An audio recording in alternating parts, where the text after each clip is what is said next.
Right guys, अभी हम start करेंगे with the last portion in our topic liquidation of company. ठीक है, अभी हम डील करेंगे with preparation of statement of affairs. एक बार इसका बैकग्राउंड एकदम ध्यान से सुन लो, राइट, उसके बाद हम देखेंगे कि किस तरह से उसके सम सॉल्व होते हैं। देखो, ये स्टेटमेंट ऑफ अफेयर क्या होता है? जब भी एक कंपनी ट्रिब्यूनल को अप्लाई करती है कि भाई हम वॉलंटरीली अपने आप को लिक्विडेट करना चाहते हैं, तो उस एप्लीकेशन के साथ ट्रिब्यूनल बोलेगा कि आपको अपना स्टेटमेंट ऑफ अफेयर्स अटैच करके देना है। अगर आप स्टेटमेंट ऑफ अफेयर्स नहीं दे रहे हो तो आपका वॉलंटरी लिक्विडेशन का एप्लीकेशन हम एक्सेप्ट ही नहीं करेंगे। सिमिलरली, अगर कोई थर्ड पार्टी ट्रिब्यूनल को अप्रोच करता है और अप्लाई करता है कि एक पर्टिकुलर कंपनी को डिसॉल्व करना चाहिए, may be it could be a lender, it could be a creditor, anybody, तो ट्रिब्यूनल देखेगा कि वहां पे ग्राउंड्स कितने सॉलिड है, और अगर ट्रिब्यूनल को लगता है कि सॉलिड ग्राउंड्स पे ये एप्लीकेशन हुआ है तो ट्रिब्यूनल कंपनी को बोलेगा कि भाई आप अपना स्टेटमेंट ऑफ अफेयर्स एक सर्टेन पीरियड के अंदर जमा करो। अभी ये स्टेटमेंट ऑफ अफेयर्स है क्या? मतलब जब भी लिक्विडेशन का प्रोसेस शुरू होगा ट्रिब्यूनल के द्वारा, राइट, स्टार्टिंग में ही ट्राइब्यूनल को ये स्टेटमेंट ऑफ अफेयर की जरूरत पड़ेगी। ये स्टेटमेंट ऑफ अफेयर कौन बनाएगा? कंपनी का मैनेजमेंट बनाएगा और ट्राइब्यूनल को सबमिट करेगा। अभी देखो, जब भी किसी कंपनी का लिक्विडेशन होता है उसका प्रोसेस हम समझते हैं। कंपनी के सारे एसेट्स बेचे जाएंगे, उस एसेट्स को बेच के जो पैसा आएगा उसको हम अप्लाई करेंगे towards payment of the liabilities of the company. और अभी हमें पता है कि किस सीक्वेंस में ये कंपनी की लायबिलिटीज का हम पेमेंट करते हैं। सबसे पहले हम सिक्योर्ड एसेट को बेचकर सिक्योर्ड लायबिलिटी का पेमेंट करते हैं, उसके बाद प्रेफरेंशियल क्रेडिटर का पेमेंट होता है, उसके बाद debenture holders with floating charge, and then finally unsecured creditors का पेमेंट होता है। तो बेसिकली ये जो ट्राइब्यूनल स्टेटमेंट ऑफ अफेयर हमारे से मांग रहा है, राइट, उसका एक स्पेसिफिक पर्पस है। ट्राइब्यूनल देखना चाहता है कि कंपनी का क्या पोजीशन है ऑन द पर्टिकुलर डेट। मतलब ये स्टेटमेंट ऑफ अफेयर्स का क्या पार्ट रहेगा? स्टेटमेंट ऑफ अफेयर में ट्राइब्यूनल कंपनी को बोलेगा कि आप हमें बताओ कि आपके जितने एसेट्स है उसको बेच के कितना अमाउंट रियलाइज होगा, एंड उसके साथ साथ आप हमें बताओ कि आपकी कितनी लायबिलिटीज है, राइट, जिसको आप अप्लाई करोगे ये sales proceeds of the asset, and हमें उससे पता चलना चाहिए कि whether you are in a position to pay all your liabilities और नॉट। तो भाई ये एक सिंपल स्टेटमेंट है, इसका फॉर्मेट स्पेसिफाइड है। मतलब जो भी हम सोल्यूशन यहां पे करेंगे ना हमारे प्रैक्टिकल प्रॉब्लम का, वो जो फॉर्मेट लॉ में स्पेसिफाइड है वही फॉर्मेट यूज करते हुए हमें करना होगा। बट सिंस ये फॉर्मेट बेस्ड प्रेजेंटेशन, ये सोच के हमें डरना नहीं है कि फॉर्मेट याद रखना पड़ेगा, बिकॉज ये जो फॉर्म ट्राइब्यूनल मांग रहा है कोई इंफॉर्मेशन नीड को सेटिस्फाई करने के लिए मांग रहा है, तो ऑब्वियसली उसने सोच के उसका फॉर्मेट बनाया होगा ना कि भाई लिक्विडेशन के रिलेशन में हमें सारी इंफॉर्मेशन सही तरह से मिले। तो I have already told you, ये जो स्टेटमेंट में इसमें दो इंफॉर्मेशन मांगेगा ट्राइब्यूनल। क्या क्या इंफॉर्मेशन चाहिए? कि भाई कंपनी के जो एसेट्स है उसका ऑन अ पर्टिकुलर डेट, जिस दिन पे ये हमारा स्टेटमेंट बन रहा है उस दिन पे क्या रियलाइजेबल वैल्यू है। मतलब अगर हम एसेट्स को बेचते हैं तो बेच के पैसा कितना रियलाइज होगा। साथ ही साथ ट्राइब्यूनल ये भी मांगता है कि जो पैसा रियलाइज हुआ उससे आप बताओ कि आप लायबिलिटीज को किस तरह से पे कर रहे हो। जो लॉ में स्पेसिफाइड लेट्स से सीक्वेंस है कि भाई पहले सिक्योर्ड को पे करो, फिर प्रेफरेंशियल को पे करो, फिर डिबेंचर होल्डर को पे करो, फिर अनसिक्योर्ड को पे करो। इससे ट्राइब्यूनल को एक आइडिया लग जाएगा कि whether the company has sufficient funds to pay off its liabilities और नॉट। तो इस स्टेटमेंट में आइदर एक सरप्लस आएगा कि भाई सारी लायबिलिटीज पे करने के बाद भी पैसा बचा हुआ है, तो फिर वो पैसा अगर कंपनी में प्रेफरेंस शेयर होल्डर्स है तो प्रेफरेंस शेयर होल्डर्स को पे करेंगे, फिर भी पैसा बचा तो इक्विटी शेयर होल्डर्स को पे करेंगे। अगर पूरा पैसा लायबिलिटीज को पे नहीं हो पाया, मतलब the assets are deficient as compared to the liabilities, तो देखेंगे भाई कि क्या पार्टली पेड शेयर है क्या फुल्ली पेड शेयर है। अगर पार्टली पेड शेयर है तो मेंबर्स कंट्रीब्यूट करेंगे टुवर्ड्स दैट डेफिशिएंसी, और अगर फुल्ली पेड शेयर है तो कुछ कर नहीं सकते, फिर वो जो हमारे क्रेडिटर्स है उनको लॉस होगा। तो ये एक ओवरऑल पिक्चर पता चल जाए कि भाई लिक्विडेशन अगर होता है तो किस तरह से थिंग्स विल डेवलप, कितना बेच के एसेट को बेच के कितना पैसा रियलाइज होगा और उससे लायबिलिटीज किस तरह से सेटअप लेट्स से पे ऑफ होगी। ये पूरा पिक्चर मेरे को स्टेटमेंट ऑफ अफेयर से मिलेगा। ये स्टेटमेंट ऑफ अफेयर कौन बनाएगा? It is the responsibility of the management of the company to prepare the statement of affairs, because उनको पता है क्या क्या एसेट्स है क्या क्या लायबिलिटीज है, उन एसेट्स को बेचेंगे तो कितना पैसा रियलाइज होगा। तो स्टेटमेंट ऑफ अफेयर कब सबमिट करना है? जब कंपनी खुद से इंडिया एप्लीकेशन कर रही है ट्रिब्यूनल में for let's say voluntary dissolution और the liquidation of the company, तो उस एप्लीकेशन के साथ ही स्टेटमेंट ऑफ अफेयर सबमिट होना चाहिए। अगर एक थर्ड पार्टी ने ट्राइब्यूनल को अप्रोच किया है for liquidation of a company, तो पहले ट्राइब्यूनल सेटिस्फाई करेगा कि वो ग्राउंड जस्ट एंड इक्विटेबल है कि नहीं, ग्राउंड सही है कि नहीं, और अगर लगेगा कि नहीं इनके एप्लीकेशन के बेसिस पे कंपनी का लिक्विडेशन का प्रोसेस आगे बढ़ाना चाहिए, तो वो कंपनी को इन्फॉर्म करेगा और बोलेगा कि भाई अपना स्टेटमेंट ऑफ अफेयर आप मेरे को सबमिट करो। ये स्टेटमेंट ऑफ अफेयर का कंटेंट क्या है? दो ही कंटेंट है, the realisable value of the assets and the value of liabilities, के इन एसेट्स से जो पैसा आया उससे आपने किस तरह से अपनी लायबिलिटीज को पे ऑफ किया। Very simple statement, very easy to put in place. तो देखो देखते हैं, As per Companies Act, a petition presented for winding up before the tribunal shall be admitted only if it is accompanied by statement of affair. मतलब tribunal को statement of affair चाहिएगा। The statement of affair discloses, क्या क्या disclose करेगा? The estimated realizable value of the asset, right? The estimated realizable value of the asset, and इस statement में asset को दो कैटेगरीज में डिवाइड किया जाएगा। एक assets which are specifically pledged, मतलब किसी लोन, हमने कोई लोन या कोई डिबेंचर इशू किया और किसी एसेट को प्लेज कर दिया, उसकी इंफॉर्मेशन अलग से। एंड अदर एसेट्स, मतलब जिनको हमने किसी के साथ प्लेज नहीं किया है। And the payment therefrom of various liabilities in their sequence of payability, और हमें पता है प्रेफरेंशियल क्रेडिटर्स को पे करेंगे, फिर debenture holder with floating charge and then unsecured creditor. इसके बाद भी पैसा बचा तो भाई हमारे प्रेफरेंस शेयर होल्डर्स का नंबर लगेगा, और बच गया पैसा तो इक्विटी शेयर होल्डर्स का नंबर लगेगा। एंड फाइनली एक लिस्ट एच बनाया जाता है, right, to analyse the surplus और डेफिशिएंसी। इसके बारे में बाद में बात करेंगे, जब सम में जाएंगे तब ये जो लिस्ट है जिसके बारे में बात करेंगे। सबसे पहले हम स्टेटमेंट ऑफ अफेयर का एक बार फॉर्मेट देख लेते हैं। बहुत ही लॉजिकल फॉर्मेट है, और मैं तो ये बोलता हूं कि अगर मैं ये फॉर्मेट नहीं भी बताता ना, और बोलता कि भाई मेरे को एक स्टेटमेंट ऑफ अफेयर बना के बताओ कि कंपनी के एसेट्स बेच के कितना पैसा मिलेगा, राइट, एंड उससे लायबिलिटीज किस तरह से पे ऑफ होगी, तो मोर और लेस आप इंडिपेंडेंटली भी इसी फॉर्मेट में मेरे को बना के देते। चलो एक बार देखते हैं फॉर्मेट। तो statement of affairs of the company on a particular day बनेगा। यहां पे हेडर लिखेंगे estimated realisable value of the assets. देखो दो पार्ट में एसेट्स को हम बांटेंगे, एक एसेट्स नॉट स्पेसिफिकली प्लेज, जिसको हम बोलेंगे लिस्ट ए, इसके अंदर जो कैश इन हैंड, जो बैंक बैलेंस है वो आएगा, एंड बाकी जो भी सारे एसेट्स है, receivable, debtor, stock, investment, fixed assets, ये सारे आएंगे। ये एसेट्स क्या है? जिनको हमने किसी लोन के प्रति गिरवी नहीं रखा है, वो एसेट्स की हमने रियलाइजेबल वैल्यू लिखी। फिर इसके बाद एसेट स्पेसिफिकली प्लेज, जिसको हम बोलेंगे लिस्ट बी। समझो हमने 12% डिबेंचर्स इशू किए हैं, उस पे लैंड एंड बिल्डिंग गिरवी रख दिया है, तो जो लैंड एंड बिल्डिंग का रियलाइजेबल वैल्यू है वो यहां पे आएगा। फिर देखो यहां पे एस्टिमेटेड रियलाइजेबल वैल्यू, तो समझो ये लैंड एंड बिल्डिंग का एस्टिमेटेड रियलाइजेबल वैल्यू 1 लाख है। सिक्योर्ड क्रेडिटर्स को समझ लो हमें 80,000 देना है। तो देखो यहां पे दो कॉलम है, एक surplus carried to the last column, दूसरा डेफिशिएंसी रैंकिंग एज अनसिक्योर्ड।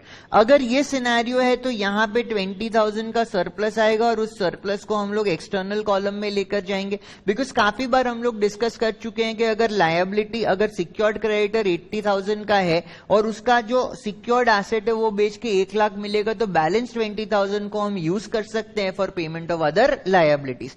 दूसरा सिनेरियो भी हो सकता है कि भाई हमारी जो एसेट है वो 1 लाख का है, बट जो सिक्योर्ड क्रेडिटर है वो 150 का है, तब वहां पे डेफिशिएंसी आ जाएगा 50,000 का, and deficiency will be ranked as unsecured. तो जो सिनेरियो होगा उस हिसाब से आइदर तो सरप्लस होगा या डेफिसिट होगा। डेफिसिट होगा तो यहीं पे लिख के छोड़ देना, सरप्लस है तो एक्सटर्नल कॉलम में लेकर जाना है, क्योंकि उसको हम यूज कर सकते हैं for payment of other liabilities. ठीक है, तो यहां पे आगे estimated surplus from asset specifically pledged, और यहां पे हम इन दोनों का टोटल कर देंगे, जो एसेट स्पेसिफिकली प्लेज नहीं है और जो सरप्लस हमें मिला फ्रॉम एसेट स्पेसिफिकली प्लेज, तो ये टोटल हमें क्या मिलेगा? टोटल कैश अभी हमारे पास कितना अवेलेबल है जिससे हम हमारे कंपनी के प्रेफरेंशियल क्रेडिटर्स का, debenture holders with floating charge का और अनसिक्योर्ड क्रेडिटर्स का पेमेंट करेंगे, और उसके बाद अगर कुछ बचा तो preference and equity share holders को पैसा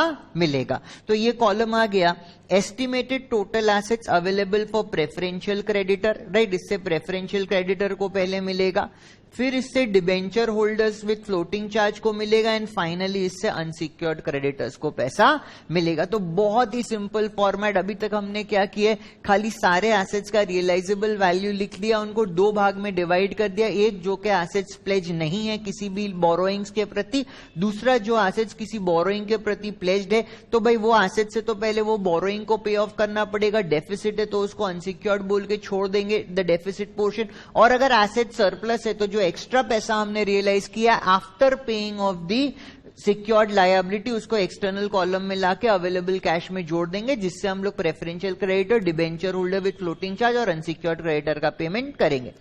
फिर यहां पे एक समरी मांग रहे, gross summary of gross asset. ये क्या है, basically this is the total of the asset which are not specifically pledged and the estimated realizable value of asset specifically pledged. तो gross realizable value of asset specifically pledged plus the other asset, ये total asset बेच के जितना gross proceeds हमें realize होगा उसका total यहाँ पे आ गया। बहुत ही सिंपल, कोई भी तकलीफ नहीं।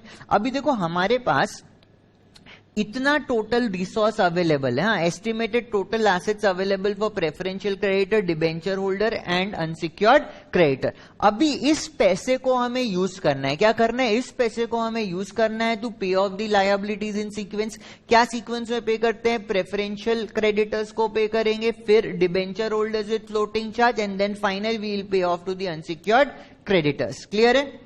तो यहां पे हम बोलेंगे सिक्योर्ड क्रेडिटर एज, ये ग्रॉस लायबिलिटी का प्रेजेंटेशन हो रहा है, secured creditors as per list B to the extent covered by asset specifically pledge. मतलब ये जो सिक्योर्ड क्रेडिटर का 80,000 का या 150 का अमाउंट है ना, वो एक बार वापस यहां पे हम लिखेंगे, right, just for totalling the total liabilities. यहां पे नीचे टोटल लायबिलिटीज का टोटल होना है, इसलिए हमने यहां पे ये अमाउंट लिखा। बट इस साइड, राइट, जहां पे हम ये ग्रॉस अवेलेबल कैश से माइनस करेंगे वहां पे उसको हमें लिखना नहीं है।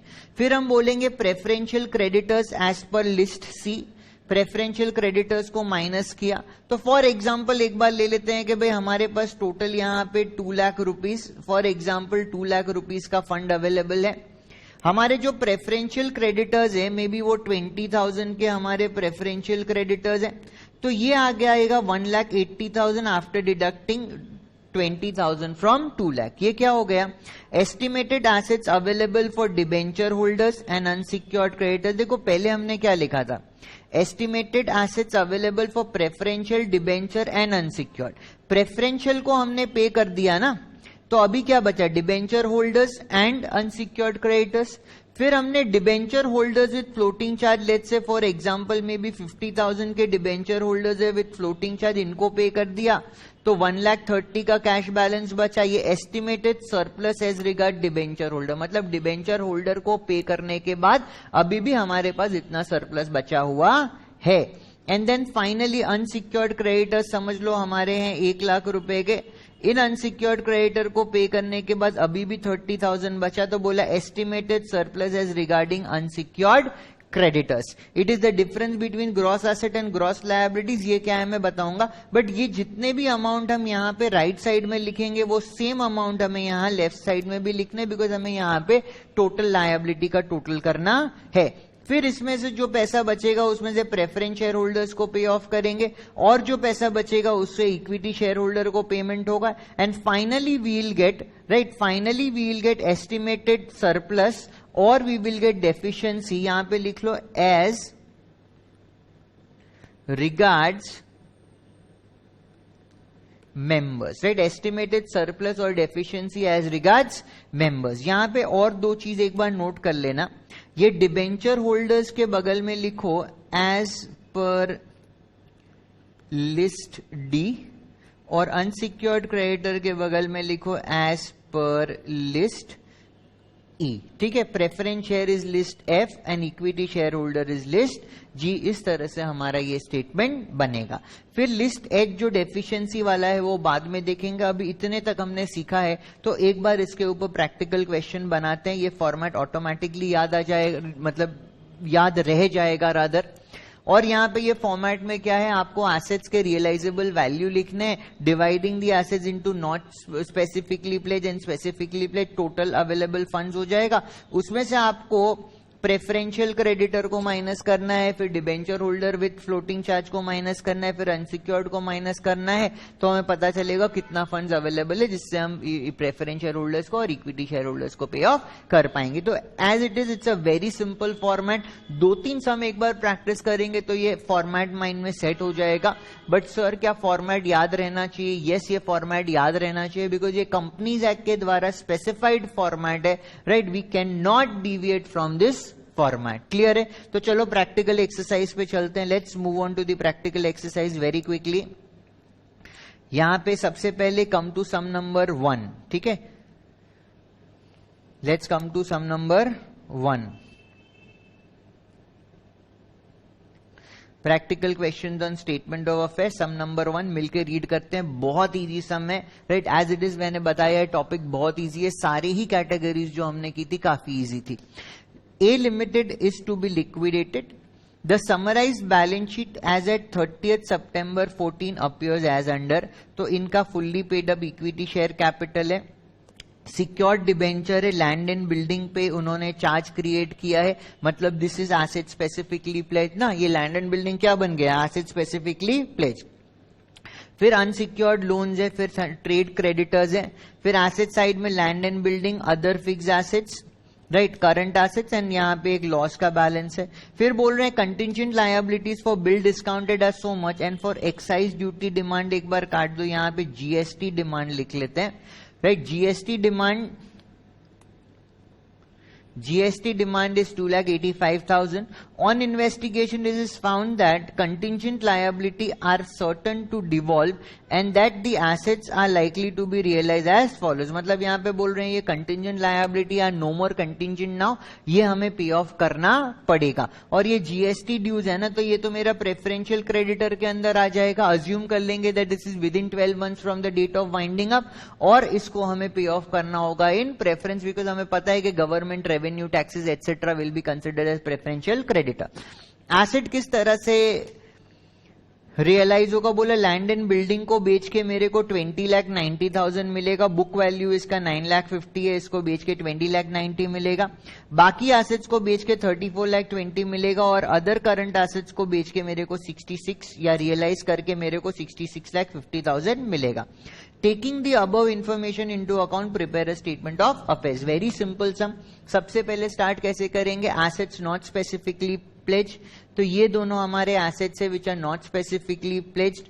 ये जो लैंड एंड बिल्डिंग है ये एसेट स्पेसिफिकली प्लेज, और उसके बाद हम लोग ग्रॉस एसेट बनाएंगे. आपके पास जो शीट है, राइट, प्लीज उसको साइड में रखो बिकॉज पहली बार ये फॉर्मेट हम बना रहे हैं, तो उसमें से रेफर करते करते मेरा तो देखना, बट उसमें से भी रेफर करते रहना सो दैट वो फॉर्मेट और अच्छे से एम्बेड हो जाएगा. And I would request all of you कि अगर आप कर सको ना, करना ही चाहिए. राइट, मैं रिक्वेस्ट नहीं कर रहा हूं, मैं बोल रहा हूं कि आपको ये करना है. ये जो फॉर्मेट है एक बार गो थ्रू करके एक बार ब्लैंक अपने आप लिख लेना. मे भी लिखते समय 2-3 छोटे मोटे एरर्स होंगे, राइट, उसको एक बार वापस इस शीट से देख लेना, तो फॉर्मेट इतना रजिस्टर हो जाएगा ना माइंड में कि सम आएगा. ये सम बहुत आसान है, 10 मार्क का सम आएगा तो आपको 15 मिनट में ये सम आराम से हो जाएगा और यहाँ पे गलती होने का कोई भी स्कोप नहीं है. तो प्लीज इंश्योर कि इस फॉर्मेट को आप एक बार लिख रहे हो, एक बार लिख लोगे the work is done, because format base है, इंफॉर्मेशन है, उसको प्लॉट करना है, कोई दिमाग लगाना नहीं है, कोई कॉम्प्यूटेशन करने की जरूरत नहीं है. ठीक है, सो लेट्स स्टार्ट. सो हम कर रहे हैं statement of affair. We are starting on with sum number 1. ठीक है, सम नंबर 1 से स्टार्ट करते हैं.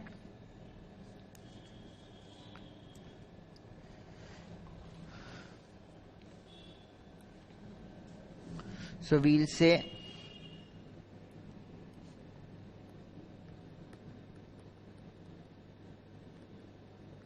statement of affairs of A Limited on the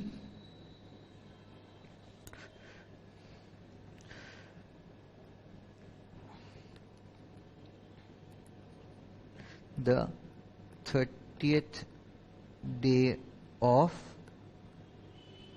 September 2014. ठीक है, statement of affairs on the 30th day of September 2014. ठीक है, फॉर्मेट आपके पास से रेफर करते रहना, मैं भी यहाँ पे कर रहा हूँ, मेरे प्लीज साथ साथ करना. यहाँ पे इसको है ना हम 3 कॉलम में इसको बांटेंगे. एक इस साइड कॉलम बना लेंगे बिकॉज यहाँ पे ग्रॉस लायबिलिटी का अमाउंट आएगा, और एक साइड इधर कॉलम बना लेंगे, यहाँ पे estimated realisable value of assets आएगी. So we will say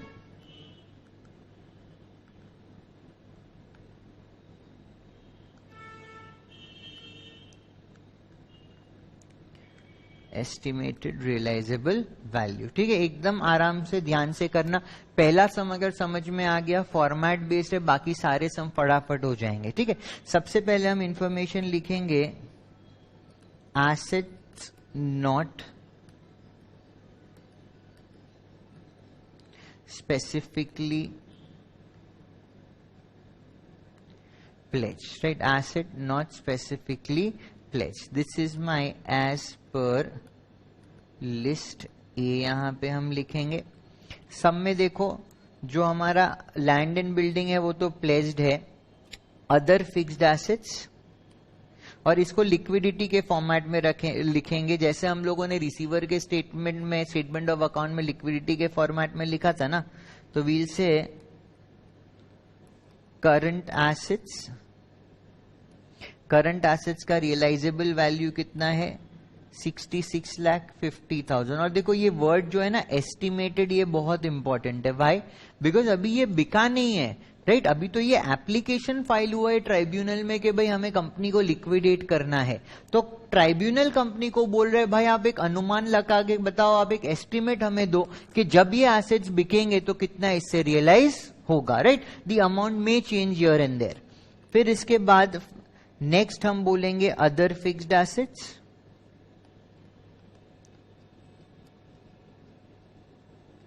other fixed assets जो है उनका रियलाइजेबल वैल्यू यहां पे बताया है 34,20,000. तो दिस इज 34,20,000. ठीक है,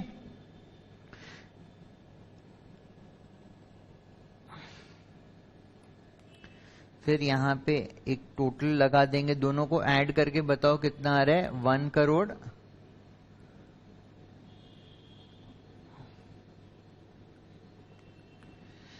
70,000. 1 करोड़ 70,000. ठीक है, इसके बाद हम लिखेंगे एसेट्स स्पेसिफिकली प्लेस्ड. आप एक बार फॉर्मेट रेफर कर सकते हो साथ साथ, as per list B. But एक बार कर लोगे ना तो एक अच्छा सा आइडिया बन जाएगा कि what are they asking of us. ठीक है, यहां पे देखो 3 या 4 कॉलम थे जो बनेंगे. ठीक है, एक एक करके मैं बना रहा हूं. सबसे पहले हम क्या लिखेंगे यहां पे,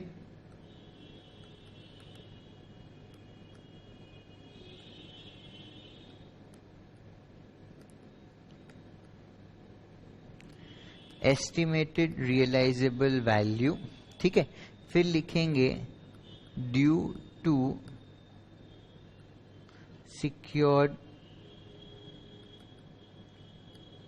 creditor, deficiency ranking as unsecured. Logical है ना, हमें पता है कि अगर सिक्योर्ड लायबिलिटी है, एसेट बेच के पैसा कम आया, तो जितना लायबिलिटी पे ऑफ करना रह गया उसको हम लोग अनसिक्योर्ड मानेंगे. And then we will say surplus, right? We will say surplus carried to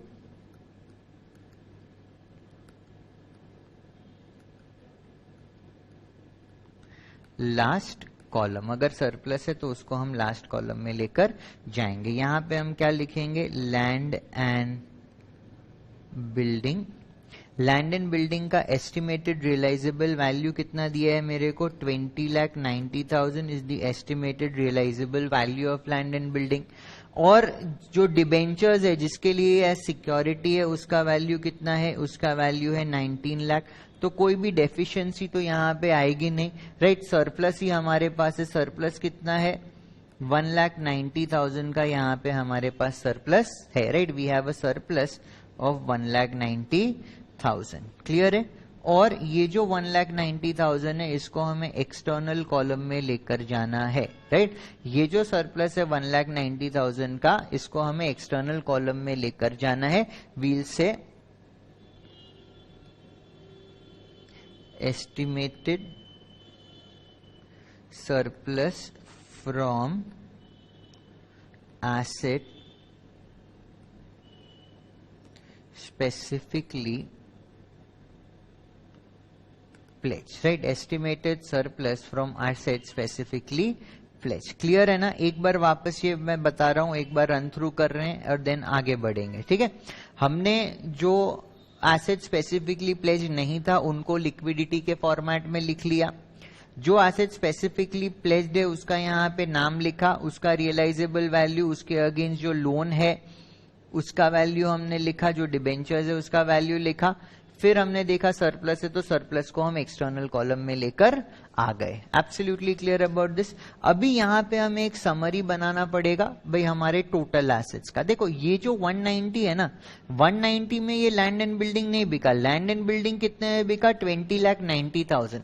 तो ट्रिब्यूनल ये जानना चाहता है कि जब आपने टोटल एसेट्स बेचते हो, प्लेज एंड नॉट प्लेज, तो आपको टोटल कितना रियलाइज हो रहा है। इसलिए हम यहाँ पे लिखेंगे summary of gross asset। ये खाली एक इंफॉर्मेशन पर्पस के लिए है, राइट। सो वील से यहां पे head, we'll say gross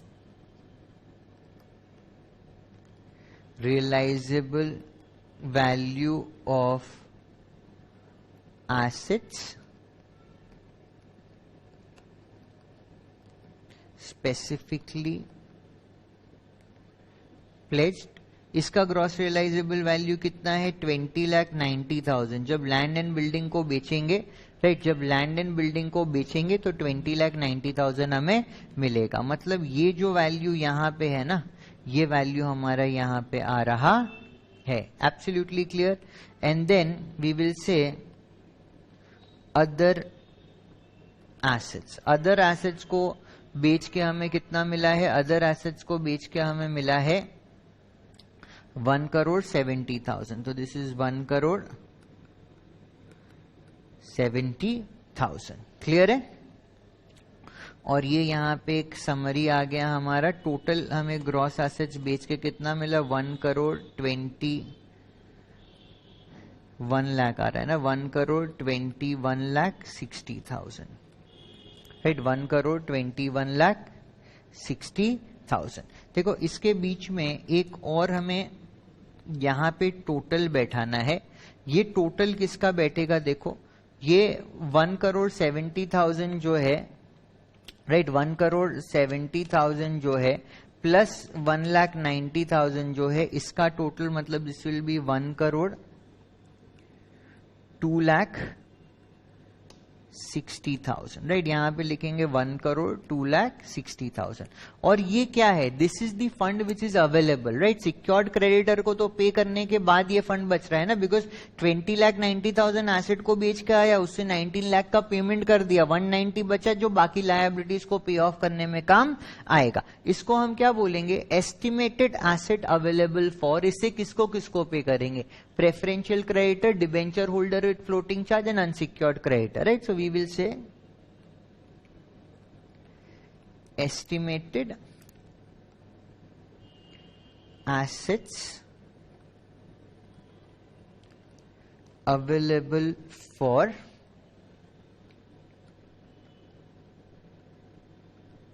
preferential creditors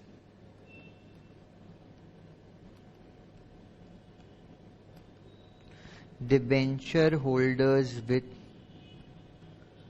floating charge and unsecured creditors, right? This is the amount which is available for estimated assets available for preferential creditors, debenture holders with floating charge and your unsecured creditors. ये जो amount है 1,02,60,000 का, ये उनको पे करने में हम यूज करेंगे, ठीक है। इसके बाद है ना ये स्टेटमेंट ब्रेक होता है, राइट। इसके बाद ये स्टेटमेंट एक बार ब्रेक होता है। देखो किस तरह से ये ब्रेक होगा, यहां पे हम लिखेंगे लायबिलिटीज और यहां पे हम लिखेंगे ग्रॉस लायबिलिटीज अमाउंट, राइट। इस तरह से इस पर्टिकुलर स्टेटमेंट को हम यहां पे ब्रेक करेंगे, ठीक है। एसेट का पोर्शन आप सबको इजी था, समझ में आ गया। अभी देखो यहां पे हम लायबिलिटीज के साथ डील करेंगे। सबसे पहले हम हमारा सिक्योर्ड क्रेडिटर जो ऊपर हमने लिखा है ना 19 लाख, उस सिक्योर्ड क्रेडिटर के बारे में लिखेंगे, बिकॉज यहां पे हमें ग्रॉस लायबिलिटीज को प्रेजेंट करना है। तो वील से secured creditors as per list B, ऊपर वाला जो सिक्योर्ड वाला है उसको लिस्ट बी बोलते हैं, to the extent, right, to the extent of which claim are estimated to be covered from assets, या लिख देंगे फ्रॉम सिक्योर्ड एसेट्स। क्लियर है।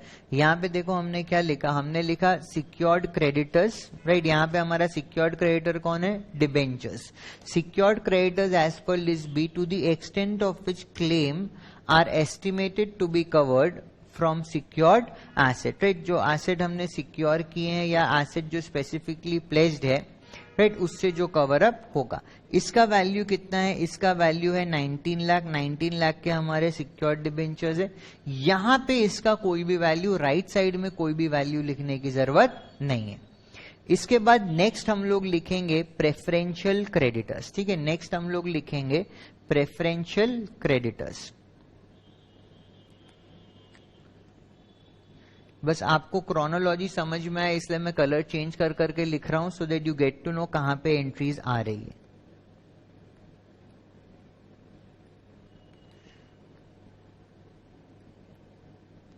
Preferential creditors as per list C, और इसके अंदर हम लिखेंगे GST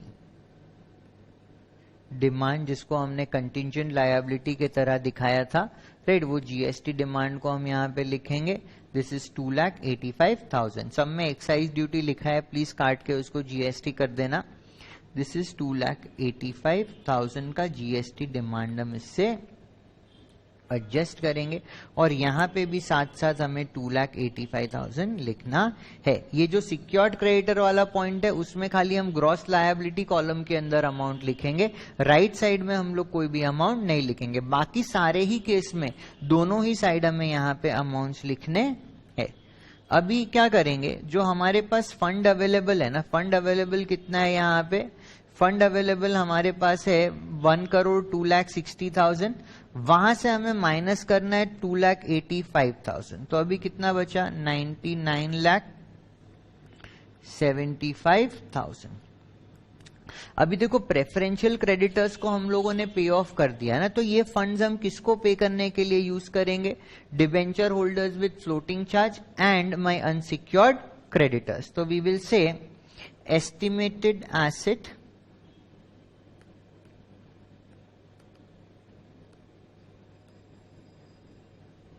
estimated assets available for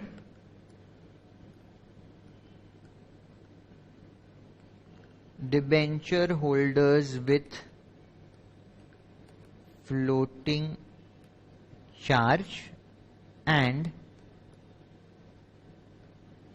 unsecured creditors, right. अभी ये अमाउंट हम यूज करेंगे for payment of debenture holders with floating charge and unsecured creditor. अभी देखो यहाँ पे इस पर्टिकुलर सम में कोई भी डिबेंचर विद फ्लोटिंग चार्ज नहीं है, तो डायरेक्टली हम यहाँ पे लिखेंगे अनसिक्योर्ड क्रेडिटर्स, राइट। यहाँ पे देखो सम में दो अनसिक्योर्ड क्रेडिटर है बैलेंस शीट में ऊपर, एक हमारा अनसिक्योर्ड लोन और दूसरा हमारा ट्रेड क्रेडिटर्स, और एक अनसिक्योर्ड क्रेडिटर यहाँ पे मटीरियलाइज हुआ है जो कंटिंजेंट लायबिलिटी थी बिल डिस्काउंटिंग की, वो अभी एक्चुअल डिवॉल्व हो गई है। तो यहाँ पे हम तीन चीज लिखेंगे, we will say unsecured loans,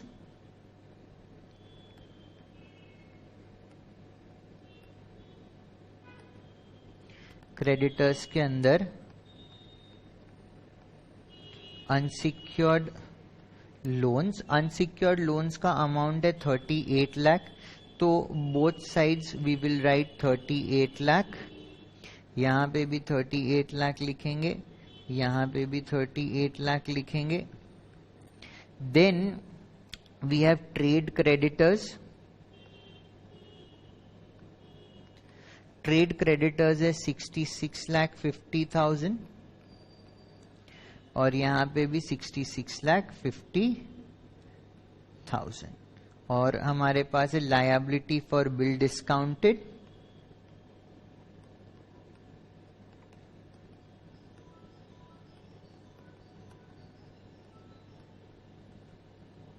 ठीक है। We have liability for bill discounted, liability for bill discounted is given as 1,90,000, तो दोनों ही साइड यहाँ पे भी 1,90,000 हमने लिख लिया और यहाँ पे भी हमने 1,90,000 लिख लिया। देखो इससे क्या होगा ना, listen to this very carefully, ठीक है। अब इस स्टेप को एकदम ध्यान से सुनो। अभी हमने जितना पेमेंट करना था एक्सटर्नल लायबिलिटीज का सारा यहाँ पे प्लॉट कर दिया। अभी एक काम करेंगे, सबसे पहले ये ग्रॉस लायबिलिटी वाला जो है ना पोर्शन, ये ऐड करने से पहले ये इंश्योर कर लेना है कि जितनी भी एक्सटर्नल लायबिलिटीज है उसका हमने यहाँ पे पेमेंट दिखा दिया है। इसके बाद only the preference share holders and equity share holders should be left. एक बार कैलकुलेटर पे फटाफट इसका टोटल करो, this is 19 lakh plus 2,85,000 plus 38 lakh plus 66,50,000 plus 1,90,000, तो ये हमारा टोटल आ रहा है 1 crore, right. This total is 1 crore 28,25,000 which is our gross liability का टोटल। इसको यहाँ पे बंद कर देंगे। अभी यहाँ पे थोड़ा नीचे, right, living some space, because इसके अगेंस्ट हमें कुछ लिखना नहीं है।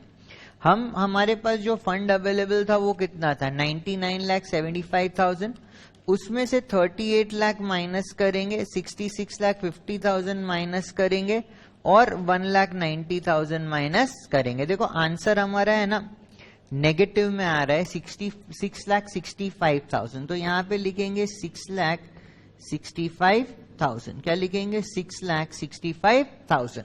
ये नेगेटिव नंबर है, you may not right it in negative,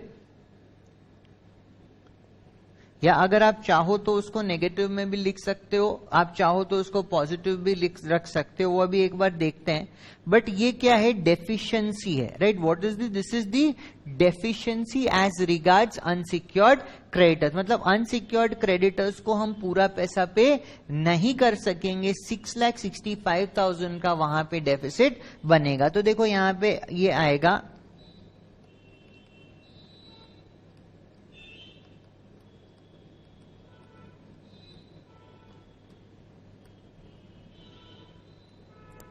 estimated deficiency as regards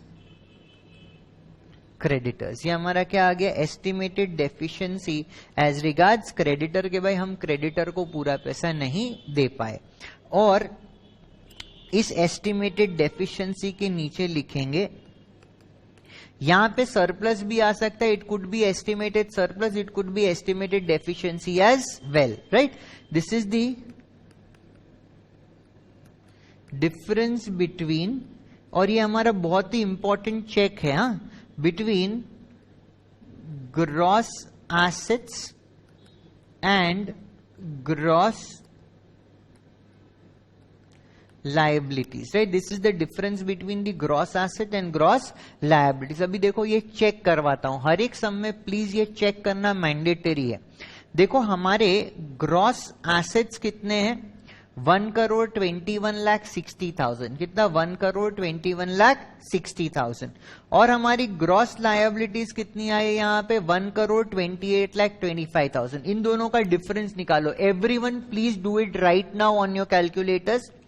1,28,25,000 minus the value of gross assets, यहां पे जो समरी बनाया था 1,21,60,000, ये हमारा 6,65,000 का लॉस आ गया। Our liabilities, our gross liabilities are more than our gross asset. ये दोनों का डिफरेंस मैच होगा, हर एक सम में मैच होगा, तो इसको इंश्योर करना है कि हम मैच कर ले।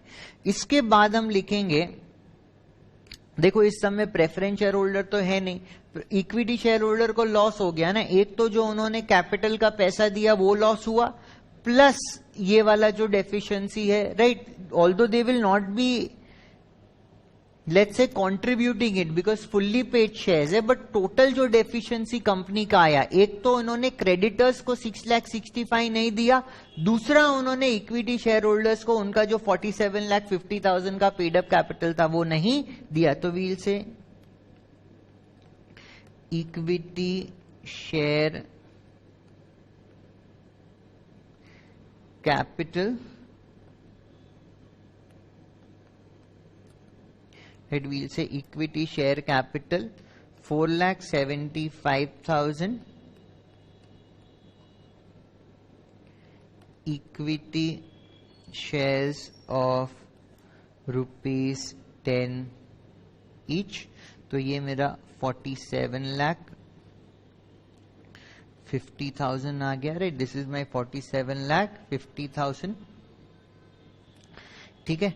तो अभी 6,65,000 plus 47,50, this becomes 54,15,000, right? This is the total deficiency which the company will face. Company will not be able to pay its creditors to the tune of 6,65,000 and it will not be able to return the equity capital amount to the equity shareholders, and thereby it will have a total deficit of 54,15,000. इसको बोलेंगे estimated deficiency as regards members, right? It will see that this is the estimated deficiency as regards member. Clear है? तो काफी easy है ये format, ठीक है। एक बार इस फॉर्मेट को देखते हैं और फिर हम इवैल्यूएट करेंगे कि भाई ये ट्रिब्यूनल क्यों मांगता है कंपनी से। देखो यहाँ पे इस फॉर्मेट से सबसे पहले एक लेमैन को ये जो ए लिमिटेड है उसके बारे में क्या पता चलेगा कि जब ये ए लिमिटेड अपने सारे एसेट्स बेच देगी, ध्यान से सुनो, जब ये ए लिमिटेड अपने सारे एसेट्स बेच देगी उसको ग्रॉस कितना रियलाइज होगा, 1,21,60,000 का उसको एसेट्स बेच के ग्रॉस रियलाइजेशन होगा। और इन एसेट्स को दो भाग में बांट के भी देख सकते हैं कि वो एसेट्स जो प्लेज नहीं है उनको बेच के 1,70,000 मिलेगा, जो एसेट स्पेसिफिकली प्लेज है उसको बेचकर 20,90,000 मिलेगा, उसमें से जो लोन है जिसके अगेंस्ट ये एसेट प्लेज है, सिक्योरिटी है, उसको अगर हम माइनस करेंगे पे ऑफ हो जाएगा, फिर भी 190 बचेगा जो बाकी क्रेडिटर्स को पे कर सकेंगे। तो टोटल बाकी क्रेडिटर्स मतलब preferential creditors, debenture holders with floating charge और अनसिक्योर्ड क्रेडिटर्स को पे करने के लिए हमारे पास कितना फंड है, वी हैव टोटल ऑफ 1,02,60,000। अभी ये 1,02,60,000 में सबसे पहले तो प्रेफरेंशियल क्रेडिटर का पेमेंट हो जाएगा, कोई प्रॉब्लम नहीं है। उसके बाद डिबेंचर तो नहीं है यहाँ पे, तो फिर अनसिक्योर्ड क्रेडिटर्स का पेमेंट करेंगे। यहां पे प्लीज लिखना एज पर लिस्ट ई। जो डिबेंचर्स होता है वो लिस्ट डी होता है और अनसिक्योर्ड क्रेडिटर होता है वो लिस्ट ई होता है। तो unsecured creditor as per list E में अनसिक्योर्ड क्रेडिटर्स इतने के हैं, ये देख के हमें पता चल गया कि यार यहाँ पे तो है ना डेफिशिएंसी क्रिएट हो गया। जो टोटल अनसिक्योर्ड क्रेडिटर्स है वो हम पे ऑफ नहीं कर पाएंगे, वहां पे 6,65,000 का शॉर्टफॉल पड़ेगा। और अगर क्रेडिटर्स को ही पेमेंट नहीं हो पा रहा है तो इक्विटी शेयर होल्डर्स का उनका पैसा देने का सवाल ही पैदा नहीं होता।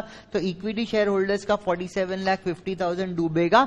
लिक्विडेशन करने पे कंपनी दुनिया का कितना पैसा डुबाएगी? बोला 54,15,000 का पैसा डुबाएगी। तो इसको ट्रिब्यूनल को एक अच्छा पिक्चर मिलेगा, राइट, जो कि वो यूज करेगी for its decision making process के भाई किस तरह से लिक्विडेशन होने पे किस पे कितना प्रभाव आएगा। क्लियर है? तो चलो let's move on to the next sum. अभी ये फॉर्मेट एक बार बनाया है तो माइंड में कुछ रजिस्टर हो गया है। दूसरा सम करेंगे तो और ज्यादा समझ में आ जाएगा। तीसरा सम करेंगे तो देखे बिना इस फॉर्मेट को 100% लिख पाओगे। ठीक है, let's move on, let's go to the next question. ठीक है, नेक्स्ट क्वेश्चन पे आ जाओ, question number 2। Let's read it together. अभी फास्ट करने की कोशिश करेंगे।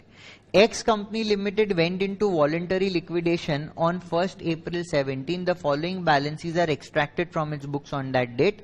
यहाँ पे equity share capital fully paid, debentures है सिक्योर्ड बाय फ्लोटिंग चार्ज, कोई स्पेसिफिकली प्लेज्ड नहीं है डिबेंचर्स, किसी एसेट को स्पेसिफिकली प्लेज नहीं किया है।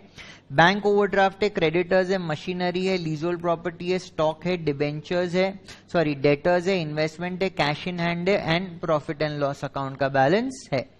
ठीक है, हमेशा ये याद रखना कि जब भी कैश या बैंक बैलेंस होगा ना तो एस्टिमेटेड वैल्यू ऑफ एसेट में लेना होगा। ऊपर वाले सम में यहाँ पे कोई कैश बैलेंस स्पेसिफिकली दिया नहीं था इसलिए नहीं लिया था, डायरेक्टली ये एस्टिमेटेड वैल्यूज उठाई थी।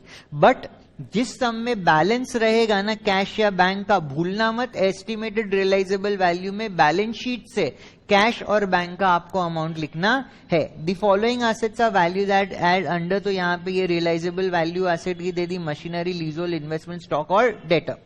The bank overdraft is secured by deposit of title deed of leasehold property. तो भाई ये जो लीजोल प्रॉपर्टी है ना ये एसेट स्पेसिफिकली प्लेज्ड है। ये क्या है? Asset specifically pledged. किसके अगेंस्ट ये प्लेज है? ये हमारा बैंक ओडी के अगेंस्ट प्लेज्ड है, बिकॉज जब ओडी ली थी तब ये लीजोल प्रॉपर्टी की टाइटल डीड हमने बैंक के साथ जमा की थी।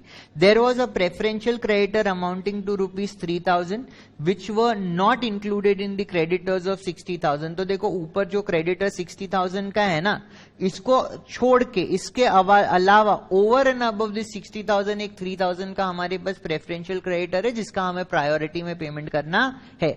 Prepare a statement of affair to be submitted for the meeting of members और क्रेडिटर्स। तो चलो इजी है, फटाफट इसको बनाते हैं। अब तो मोरलेस हमें फॉर्मेट भी ध्यान में है तो कोई प्रॉब्लम नहीं है।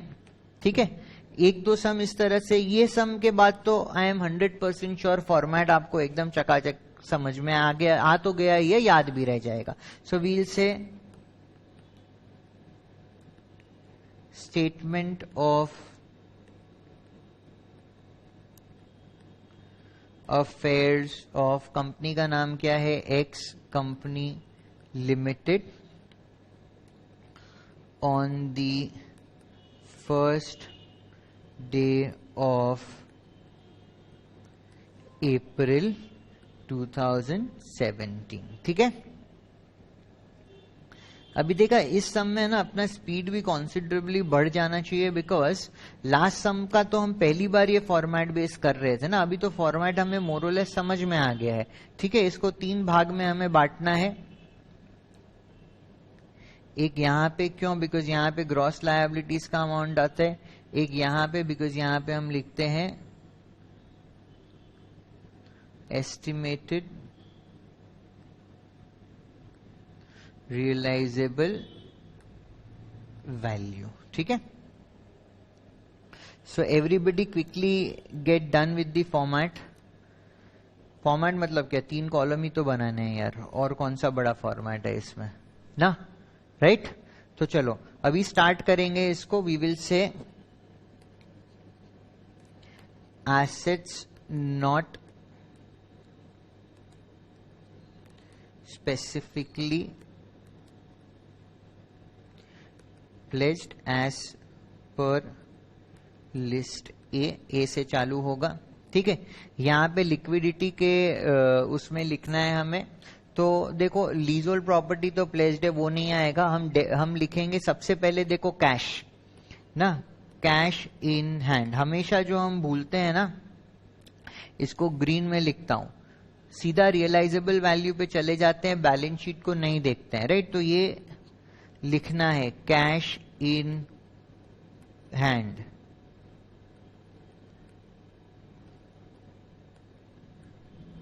यार डोंट फॉरगेट, एग्जाम में मत लिख लेना, ये खाली तुम्हारे लिए क्वेश्चन पॉइंट है कि बैलेंस शीट में कैश या बैंक का जो भी बैलेंस होगा वो भूलना नहीं है, वो भी यहाँ पे साथ में लिखना है, वरना इतना इजी सम रॉन्ग हो जाएगा, ठीक है ना। और इसीलिए मैं बोलता हूं कि सम को एक बार देखे बिना अपने से प्रैक्टिस करो। तो क्या होता है ना, कुछ कुछ ऐसी छोटी चीजें होती है जो हम ओवरसाइट के वजह से भूल जाते हैं, पता है बट ओवरसाइट के वजह से भूल गए, तो वो मिस्टेक प्रैक्टिस में अगर डिटेक्ट हो जाती है ना, तो हम उसको रिपीट नहीं करते हैं। जब हम एग्जाम में सॉल्व करते हैं, we tend to avoid those mistakes, ठीक है ना। इसके बाद हमारे पास है डेटर्स, डेटर्स रियलाइज किया 1,40,000। इसके बाद हम लिखेंगे स्टॉक, या इन्वेस्टमेंट भी लिख सकते हो, ठीक है। स्टॉक रियलाइज किया 6,000, व्हील से थोड़ा बहुत ऑर्डर ऊपर नीचे होने से भी कोई प्रॉब्लम नहीं है। इन्वेस्टमेंट्स यहां पे लिखेंगे हम 12,000, and we will say machinery,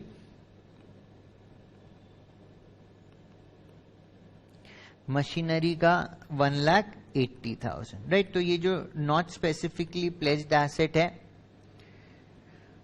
उनको हमने लिख लिया। टोटल मार भाई, फटाफट कैलकुलेटर चला, सबको यार अपने कैलकुलेटर यूज करो, एग्जाम में फिर अगल बगल वाला बताएगा नहीं कि भाई ये टोटल आया है,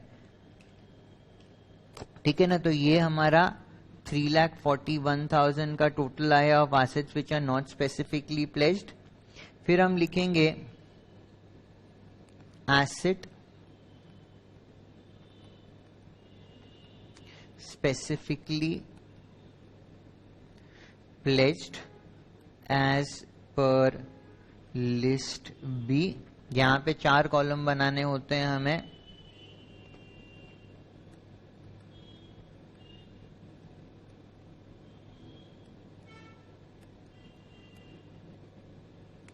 estimated realizable value due to secured creditor, deficiency ranking as unsecured,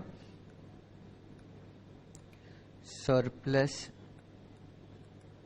carried to last column, ठीक है यार। ये लिख लिया, मोरलेस सारे कॉलम हेडर्स हमें याद हो गए थे, ठीक है। अभी ये कौन सा है, लीजहोल्ड प्रॉपर्टी।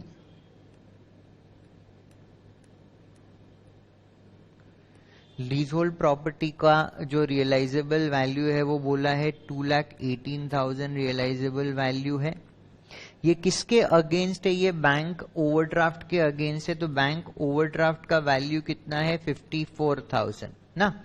तो 218 माइनस 54 मतलब यहाँ पे 1,64,000 का सरप्लस आ गया, राइट, जो कि हम यूज करेंगे फॉर पेमेंट ऑफ, राइट, जो कि हम यूज करेंगे for payment of other liabilities. तो यहाँ पे हमने 1,64,000 लिखा और यहाँ पे हम इसको टोटल कर देंगे, राइट। 164 प्लस 341, टोटल हमारे पास फंड अवेलेबल है 5,05,000, ठीक है। अभी इनका नामकरण कर देते हैं। ये 164 है एस्टिमेटेड एस्टिमेटेड वर्ड बहुत ही जरूरी है बिकॉज ये पक्के नंबर्स नहीं है, ये एक एस्टिमेटेड नंबर है जो हम ट्राइब्यूनल के साथ जमा कर रहे हैं. Estimated surplus from asset specifically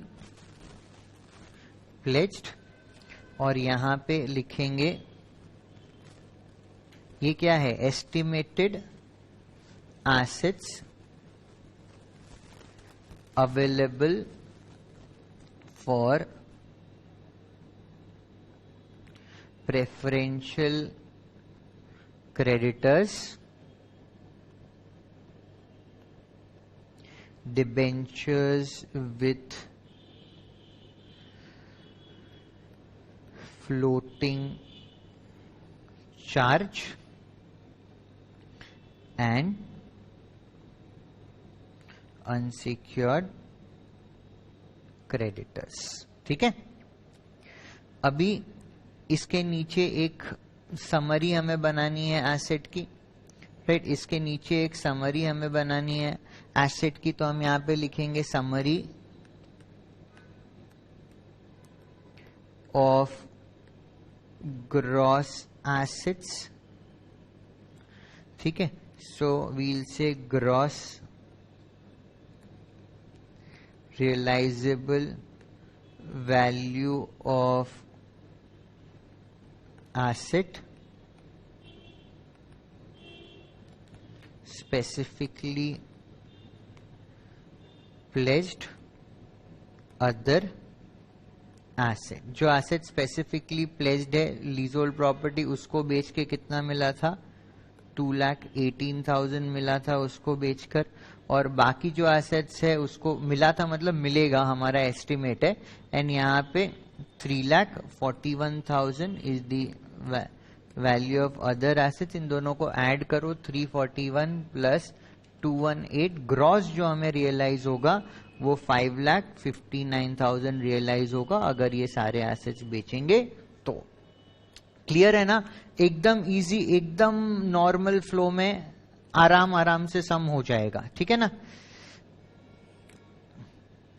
फिर यहां पे हमने बोला कि भाई एक ब्रेक लगाएंगे हम, यहां पे हम लिखेंगे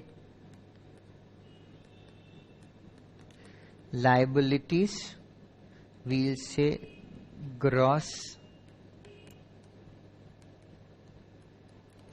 लायबिलिटीज एंड वील से दी अमाउंट.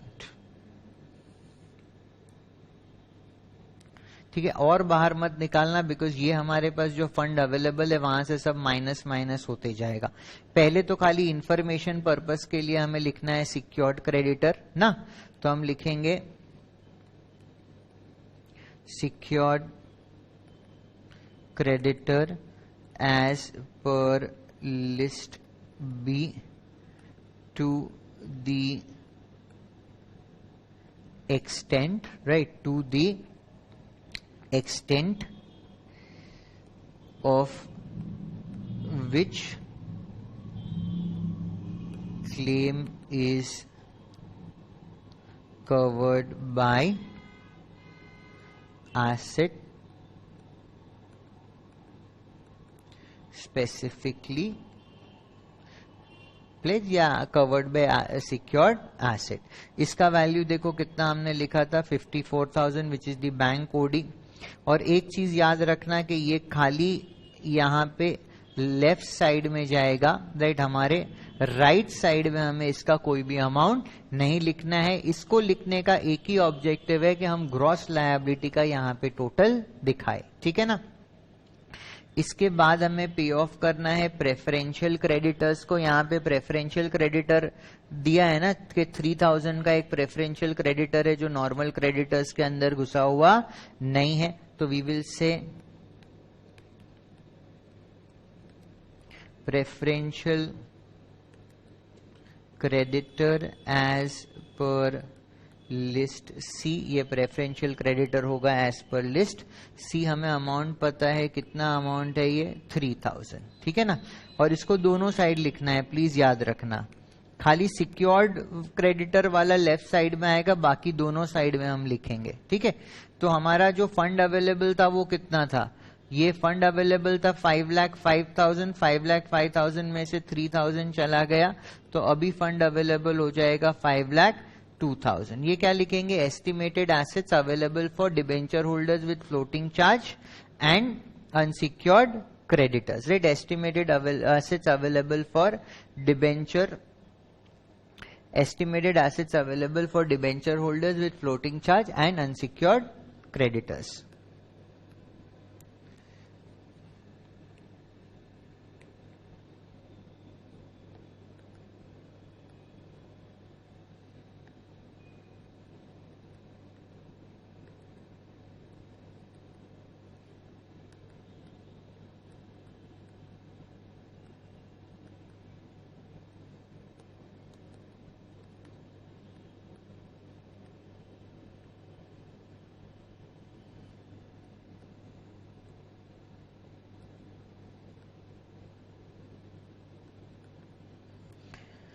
ठीक है, अभी प्रेफरेंशियल क्रेडिटर होने के बाद हम लेस करेंगे, इस सम में हमारे पास डिबेंचर होल्डर्स भी है सम में, देखो तो वील से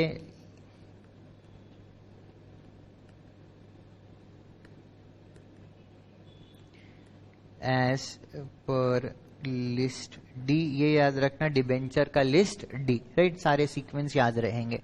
तो डिबेंचर होल्डर्स लिस्ट डी, कितना अमाउंट है ये डिबेंचर होल्डर्स का, 1,50,000, तो यहां से हम लोग 1,50,000 का उनको पेमेंट करवाएंगे, दोनों साइड ये 1,50,000 मेरे को लिखना है, ठीक है। अभी ये माइनस करते हैं हम, 502 में से 1,50,000 माइनस करेंगे 3,52,000, so we are left with 3,52,000। ये क्या लिखेंगे, सरप्लस एज रिगार्ड्स, अभी लैंग्वेज चेंज हो जाएगा, अभी क्या आएगा, surplus as regards debenture holders.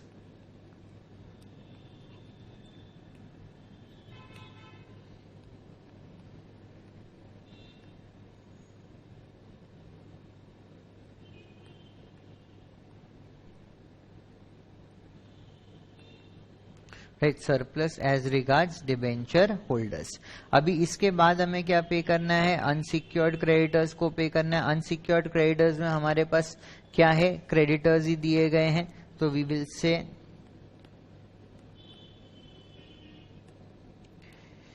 Green में सारा लिख रहा हूं, उसको भी ग्रीन में लिखता हूं।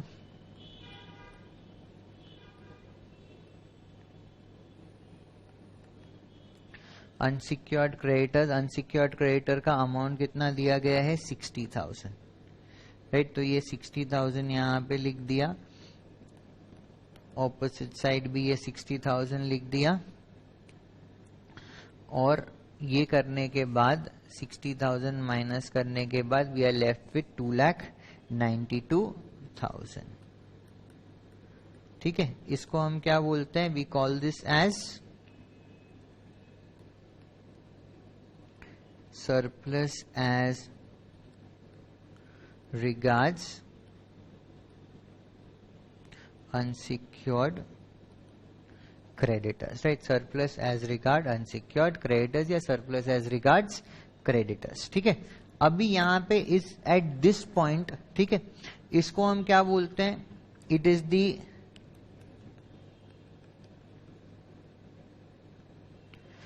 difference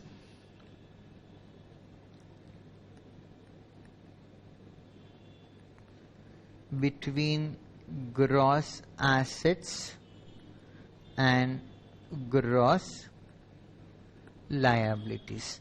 अभी यहाँ पे थोड़ा सा क्रैम्प हो जाएगा, ये टोटल हमें इसके ऊपर दिखाना पड़ेगा, हाँ। तो जब भी आप लिख रहे हो ना, एक एक लाइन छोड़ के नॉर्मली लिखना, सो डेट अगर कुछ मिसमैच भी हो ना तो उसको आप टैकल कर पाओ। तो अभी ये टोटल करते हैं 54,000, 3,000, 1,50,000 प्लस 60,000, ये हमारा 2,67,000। और ये जो डिफरेंस है ना, हमें पता है ये जो 292 का डिफरेंस है surplus as regards unsecured creditor में, जो difference between gross asset and gross liabilities आता है, वो हम कैसे चेक करते हैं? ये हमारा ग्रॉस एसेट कितना है? 5,59,000। और यहाँ पे ग्रॉस लायबिलिटीज का टोटल कितना आया? इसमें से माइनस करेंगे ये 267, और देखो डिफरेंस क्या आया? 292,000। तो जितने एसेट्स है उसमें से जितनी लायबिलिटीज माइनस किया तो इतना हमारे पास बच गया। अभी ये किसको देंगे? इक्विटी शेयर होल्डर्स को।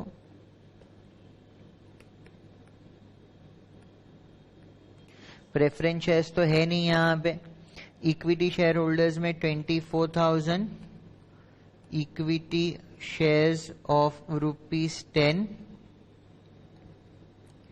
ईच ना, तो ये 2,40,000। वाह, कंपनी अच्छी है यार, इक्विटी शेयर होल्डर्स का भी पूरा पैसा लौटा दिया, फिर भी कंपनी के पास पैसे हैं, राइट। तो इक्विटी शेयर होल्डर को ये एक्स्ट्रा पैसा भी बटेगा। तो यहाँ पे ये डिफरेंस कितना आ रहा है? 52,000, right. What is this difference? This difference 52,000। This is estimated surplus as regards members. वाह,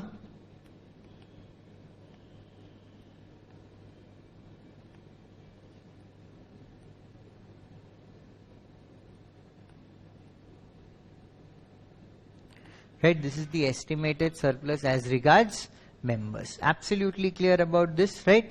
तो as we have seen के सम ये वैरायटी के बहुत ही इजी है, right? इसको करने में कोई भी प्रॉब्लम नहीं होगी।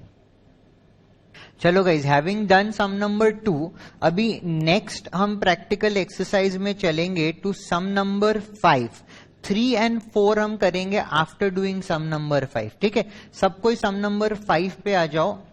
It says Insol Limited is to be liquidated.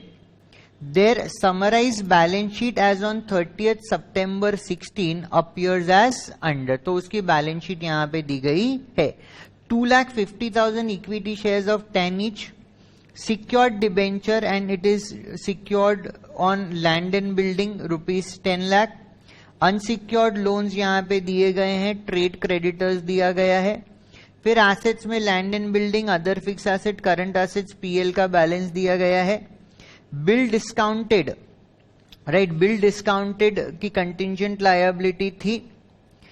And excise duty demand, जिसको हम यहाँ पे भी जीएसटी डिमांड कर देंगे, ठीक है, उसकी कंटिंजेंट लायबिलिटी थी। On investigation it is found that contingent liabilities are certain to devolve, मतलब ये अब एक्चुअल लायबिलिटी बन चुकी है, इसका पेमेंट हमें करना होगा। And that the assets are likely to realise as under. Land and building का बोला, लैंड एंड बिल्डिंग तो यहाँ पे हमने देखा कि सिक्योर्ड डिबेंचर के साथ प्लेज है, तो this is asset specifically placed. And then यहाँ पे other fixed asset and current asset से एक बार चेक कर लेंगे कैश एंड बैंक बैलेंस है कि नहीं। होगा तो हमें डेफिनेटली वहां पे ले जाना पड़ेगा एसेट की रियलाइज वैल्यू में, इधर नहीं है तो ले जाने की जरूरत नहीं है। तो this sum is also more और less similar to the sum number 2 which we did, ठीक है। तो चलो इसको सॉल्व करते हैं फटाफट। और यहां पे हम देखेंगे सम्स की ज्यादा वैरायटी भी नहीं है, बिकॉज यही तो चीज है ना यार, के कंपनी लिक्विडेट हो रही है, कंपनी लिक्विडेट हो रही है तो उसके एसेट की रियलाइजेबल वैल्यू बतानी है, लायबिलिटीज को पे ऑफ करके क्या हिसाब बैठ रहा है वो दिखाना है, सिंपल चीज है। सो वील से स्टेटमेंट ऑफ अफेयर्स। अभी मैं चाहता हूं कि आप लोग इसको मेरे से आगे आगे, मेरे से जल्दी करने की कोशिश करो, बिकॉज मैं तो पढ़ पढ़ के एक्सप्लेन कर करके करता हूं। आप लोग अपने आप करो, बिकॉज 2 सम हम कर चुके हैं ना, इसको भी मेरे साथ साथ एक बार चलते रहो अपने आप इंडिपेंडेंटली, तो बहुत ज्यादा कॉन्फिडेंट आ जाएगा, right. So confidence statement of affairs of Insol limited on the 30th day of September 2016, right. अब आई बिलीव के भाई फॉर्मेट में तो कोई प्रॉब्लम डेफिनेटली है ही नहीं, बिकॉज काफी बार ये कर चुके हैं और फॉर्मेट रिलेटिवली काफी सिंपल है।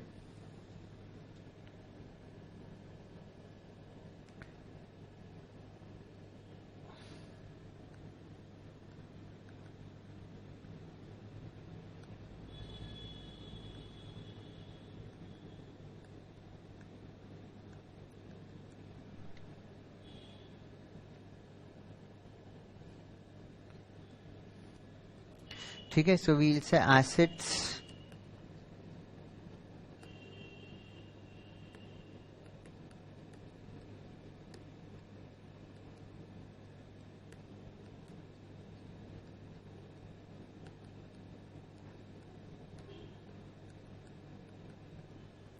asset not specifically pledged as per list A.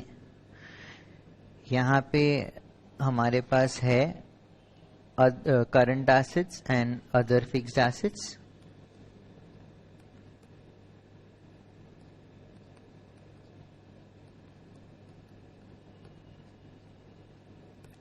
ठीक है, करंट एसेट्स का वैल्यू है 35 lakh and other fix asset का 18 लाख.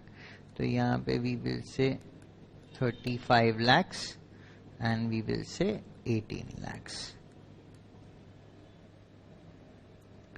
और इसका टोटल करेंगे तो ये आ जाएगा 53 lakhs.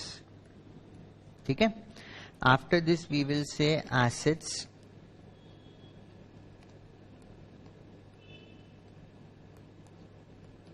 specifically pledged.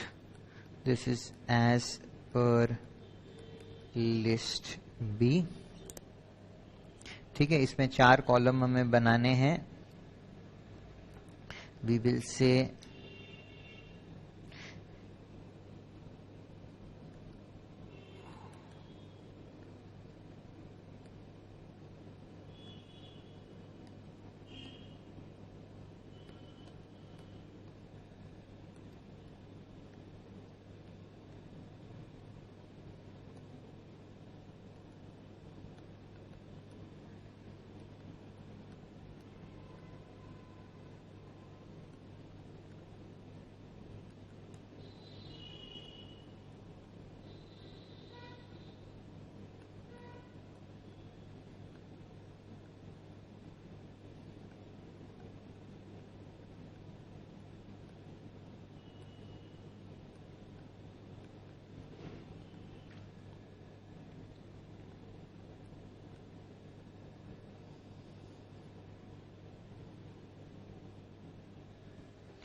ठीक है, तो यहाँ पे हमारा जो एसेट स्पेसिफिकली प्लेज्ड है वो है land and building. So we'll say land and building. Land and building को रियलाइज करके कितना मिला है यहाँ पे 11 लाख और जो सिक्योर्ड डिबेंचर्स है उसका वैल्यू कितना है 10 लाख. तो यहाँ पे we have a surplus of 1 lakh. Right, here we have a surplus of 1 lakh. Right, तो इसको यहाँ पे इस तरह से बंद करेंगे और यहाँ पे 1 लाख लेकर आएंगे, टोटल लगाएंगे और यहाँ पे बोलेंगे 54 लाख.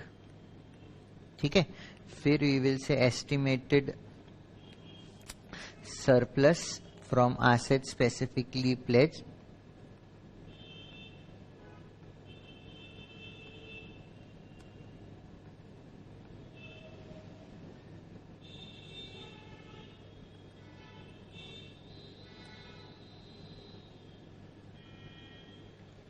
ठीक है, and then this will B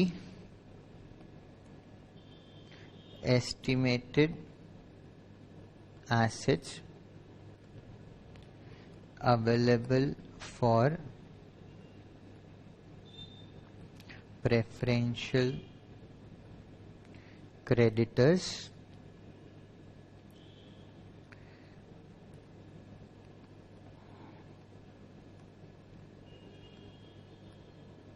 debenture holders with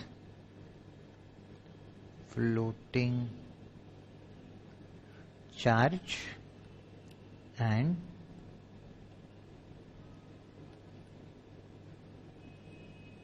unsecured creditors. ठीक है, इसके बाद अपन को क्या करना है, now we will write the summary of gross assets. तो we'll say summary of gross assets. Summary of gross assets के अंदर हम लिखेंगे gross realisable value of assets specifically pledged and other assets. ठीक है, तो ये स्पेसिफिकली प्लेज जो एसेट है उसका हमने कितना रियलाइज किया, 11 लाख, ऊपर वाला लिस्ट बी में दिखेगा. और अदर एसेट्स का हमने कितना रियलाइज किया, 53 लाख. तो यहाँ पे आ गया 53 लाख. तो टोटल जो ग्रॉस रियलाइजेशन किया हमने एसेट से, दैट इज 64 लाख. क्लियर है? तो ये पोर्शन तक तो एक्सट्रीमली इजी हो गया सारा कुछ. अभी लायबिलिटीज के साथ डील करना हम शुरू करेंगे. सो लायबिलिटीज के लिए एक सेक्शन जैसे मैंने बोला है यहां पे बना लेंगे.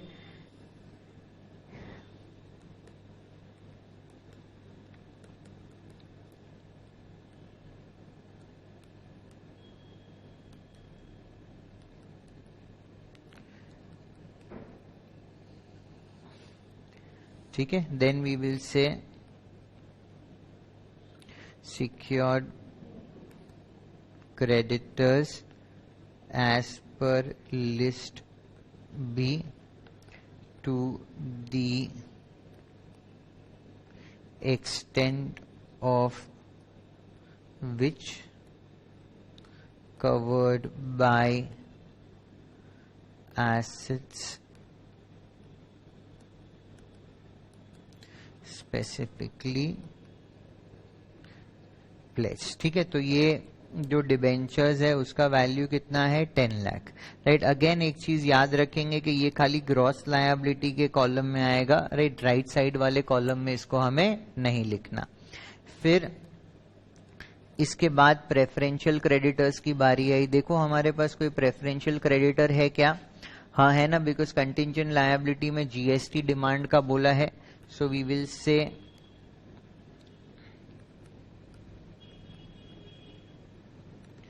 preferential creditor as per list C. इसमें लिखेंगे जीएसटी डिमांड. ठीक है, जीएसटी डिमांड का कितना अमाउंट यहाँ पे दिया गया है, राइट, द अमाउंट इज 1,50,000. सो यहाँ पे 1,50,000 और दोनों कॉलम में इसको हमें लिखना है. तो दोनों साइड हम लोगों ने 1,50,000 का अमाउंट लिख दिया. अभी ये 1,50,000 ऊपर जो 54 लाख का टोटल आया है उसमें से माइनस करेंगे तो ये 52,50,000 हमारा हो जाएगा. इसको बोलेंगे estimated assets available for debenture holders with floating charge and unsecured creditors. ठीक है ना. सो वील से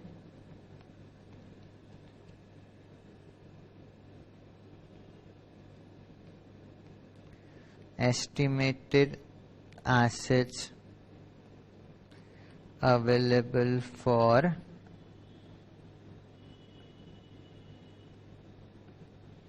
debenture holders with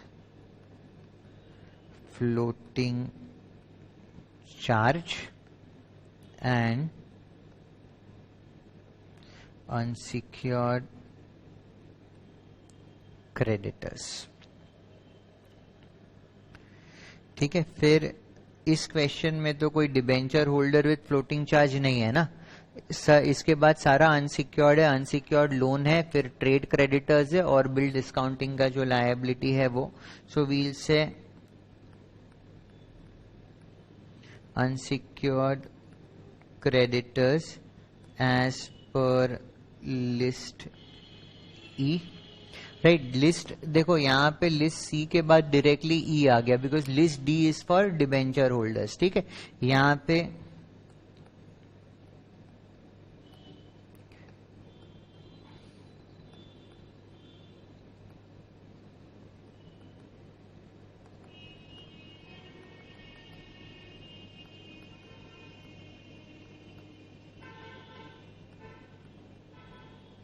राइट, ये तीनों अमाउंट है. तो ये लोन्स कितना है यहाँ पे, loans is 20 lakhs.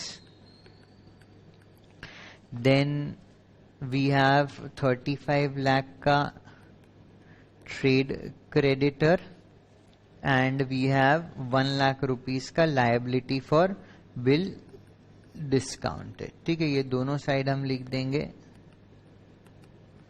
By this हमारी जो सारी एक्सटर्नल लायबिलिटीज हमें स्टेटमेंट में प्लॉट करनी थी, वो सारी एक्सटर्नल लायबिलिटीज हमने स्टेटमेंट में प्लॉट कर दी। अभी सबसे पहले ग्रॉस लायबिलिटी का हम लोग टोटल कर लेते हैं। तो यहाँ पे 10 lakh rupees plus 1,50,000 plus 20,000 plus 20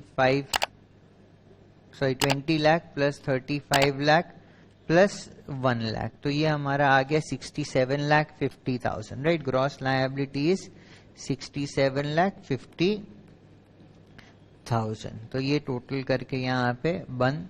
फिर यहाँ पे नीचे हम इसका बताएंगे लेस करके कितना आ रहा है, 52,50,000 minus 20 lakh minus 35 lakh minus 1 lakh. तो ये डेफिशिएंसी आ रहा है ना, नेगेटिव में अमाउंट चला गया है। 3,50,000 नेगेटिव में आ रहा है, मतलब there is a deficiency. So we will say यहाँ पे estimated deficiency as regards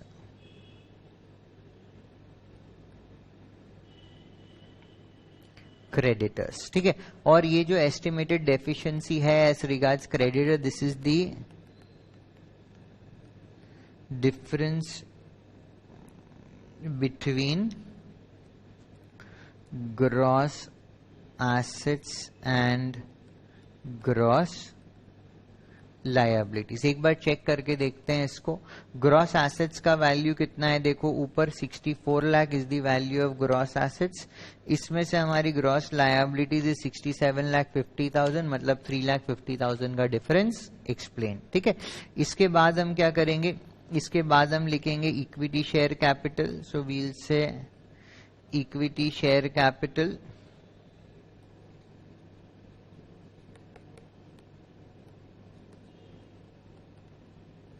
equity share capital में 2,50,000 इक्विटी शेयर्स ऑफ ₹10 ईच, मतलब ये 25 लाख हो गया। और कंपनी जो टोटल डेफिशिएंसी करेगी, right, that will be 28,50,000, right. This will be the total deficiency. इसको बोलेंगे estimated deficiency as regard members.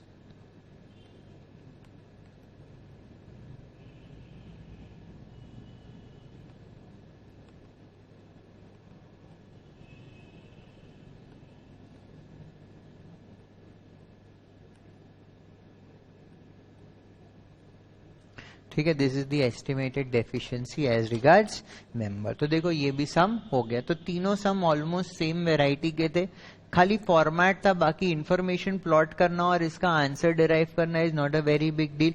और हमें चेक भी पता है कि gross asset and gross liability का डिफरेंस निकालेंगे तो ये जो estimated deficiency as regard creditor है उसका हमें नंबर मिल जाएगा। क्लियर है ना।